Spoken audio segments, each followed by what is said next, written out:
movie notes on World War Z 2013 film, 29 August 2024 viewing. I just finished viewing this today, Thursday, 29 August 2024.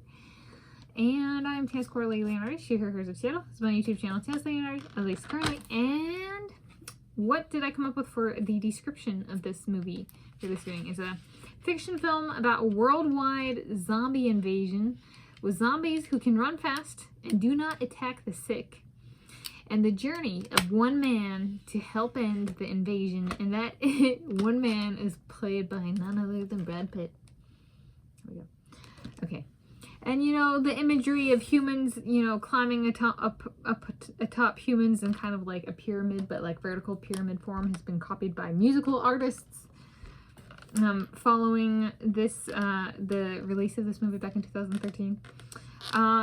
So if you thought it was unique to that music video, what was the publication date again? What was the publication date of this? Okay.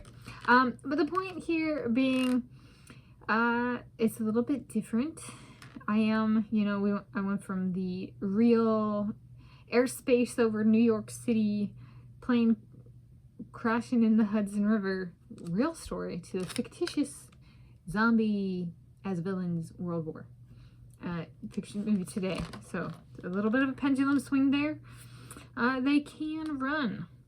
Yes, so it's a little bit different. I remember seeing this, and I saw this fortunately after I was diagnosed with cancer, because I remember watching this and I was like, this is a little bit of a different zombie movie. They don't attack the sick. Does that get me out of being attacked by zombies? That's a perk of having cancer, or having had cancer in my medical history. Great! This was actually, so I'm going to be like brutally honest here, this was a hugely transformative movie in my mental health. After getting diagnosed, I was like, it could be a superpower. Yes, I was sick, and I'm not kidding. I watched this after I got diagnosed and I got the cancer cut out and stuff, but I was just like, this is fabulous. I had not ever thought of that. Like, right? It's like, maybe people won't attack me because that happened to me. I don't know if that's true, but dang, this was a very formative movie, you guys. No joke. I am being very serious. Okay, so I decided to come back to it, and I was like, gotta give it credit. This does make the life story, if none other than my YouTube videos of, it was like, oh my gosh, it could be like not just a silver lining, but like it could be like a superpower. So that, oh yes, okay. And so there was that. It is a bit of, it's treated a little bit more along the lines of like a medical or research kind of approach. So they kind of like research like what are the zombies, and like as they gather more information, they develop kind of military procedures and stuff like that in response to what they learn about the zombies. So it's kind of like methodical. So it might not, some people might be more like, but it's not quite a zombie movie, it's kind of more like academia, but like it's like where academia meets zombies maybe. So there's that. For my application to my own life and boosting my mental health, I'd give it 5 out of 5 stars. Maybe is a way of phrasing it. And I think they're attracted to sound. There was another attribute. They really like loud noises. So, okay. What else did I think about? What could the zombies be in real life? Is this, so then, so let's say the zombies are people who've lost their virginity. Is this what the world looks like once everyone has lost their virginity? Are we heading for a World War Z situation? I thought that was kind of nuts. And then from Memoirs of a Geisha, where they talk about, or brought up, or I questioned, was like, what happens when somebody loses their virginity? Because they kind of like mentioned that. It's like, what might my post-virginity loss superpower be? So like, maybe it's unique to different people, and like what happens after they lose their virginity is different for each person. So it's like, how about for me, I got a superpower I want, if that's how it works. Okay, how about a better ability to be able to identify those I make sweet, sweet love with would be especially helpful in the case of n tuplets where n is an integer greater than 1, right? Jacob 1.0, Jacob 2.0, Jacob 3.0. Josh 1.0, Josh 2.0, Caleb 1.0, Caleb 2.0, Caleb 3.0, Caleb 4.0, Caleb 5.0, Caleb 6.0, right? And they are all identical. So I would love that as a superpower. And I'm like, a lot of people might be like, you know, ESP and telepathy. I want to be able to identify the people. Okay, I'm pretty sure a lot of people will be like, that's just absolutely boring. And I get that, but like for just basic life, there could be no gift no sweeter for that particular parent. That's what I come up with. And then I also got, I was thinking about, you know, happy endings.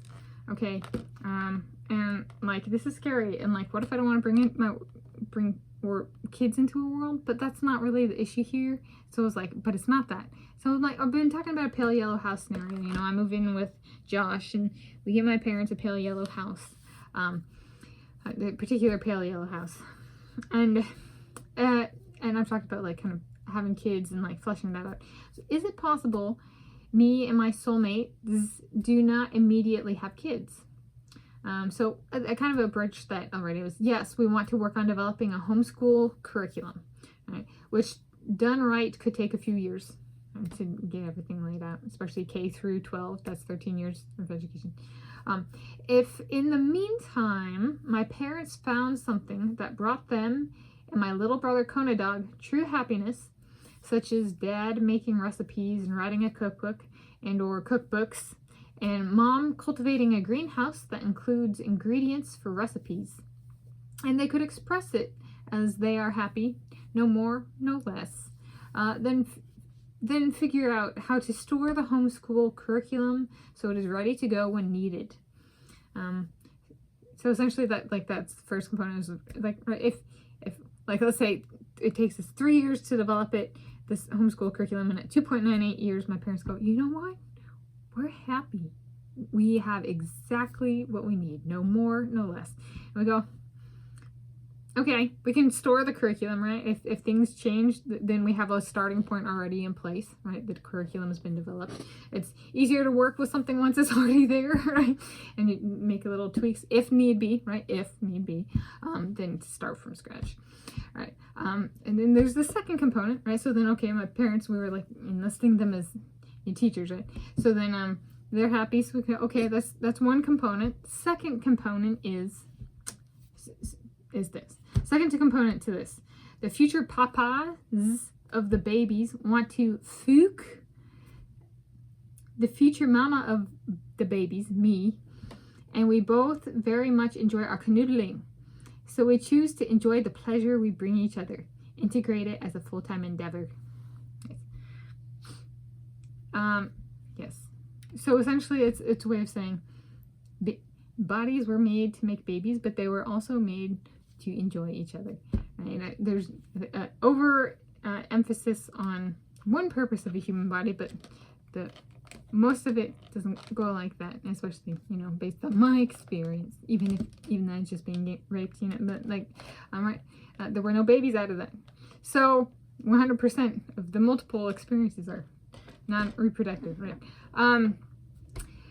Now, my body was made for got abused, but it still does what it's naturally to do, right? Not reproduce. Overpopulation is a problem for humans, the human species. So essentially, thinking of it as the second component, there is us enjoying each other and putting our bodies to use in a natural sense.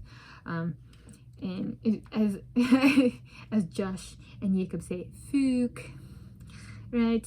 And we enjoy it, and we want to make that part of our time together.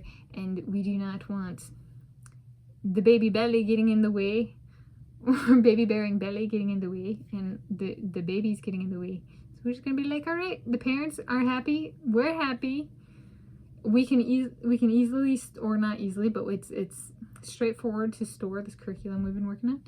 All paths lead to, let's all breathe and just enjoy life, because the kids will come. The kids will come. Let's just leave it that way.